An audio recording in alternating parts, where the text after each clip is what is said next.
Welcome to the devlog for a game I'm working on. The game I'm planning is going to be a first-person game and rendered in the style of something like Doom or Duke Nukem 3D. Technically it's a 2D game, since there won't be any real third dimension. I'm writing this game in a programming language called Odin, and using Raylib, a great library for making games. Links to those in the description. To start off, I'm trying to make a renderer. Currently want to render similar to how Duke Nukem renders. I don't want to have to build and figure out BSP, that seems hard.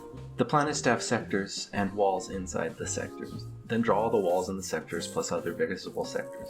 But I'm working on just rendering walls correctly in the first place. As it turns out, the Duke Nukem style is hard too, and I am having the hardest time figuring out the math.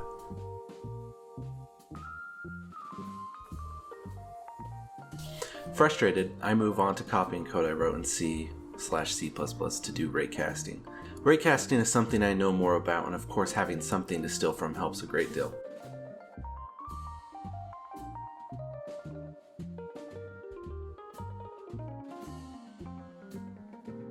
I get the raycasting stuff done in an hour or so and feel good that I at least got something running. Now I go to texturing the walls instead of flat colors. That was pretty simple, so I also darken the wall according to how far the player is from the wall, and that seems pretty nice. I have some rendering with raycasting, but I'm just not satisfied.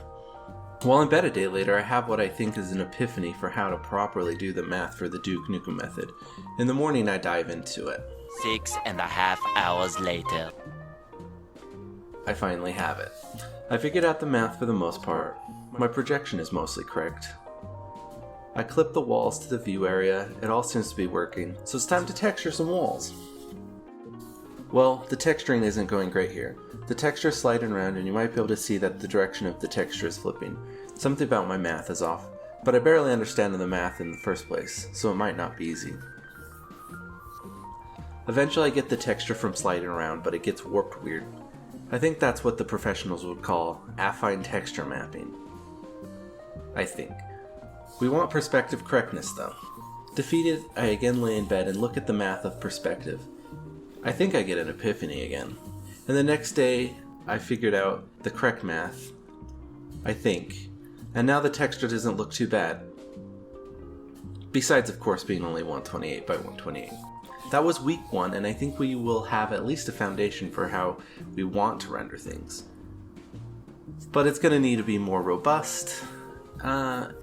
Next week I plan on having a format for sectors and maybe a little editor for maps. Thanks for watching.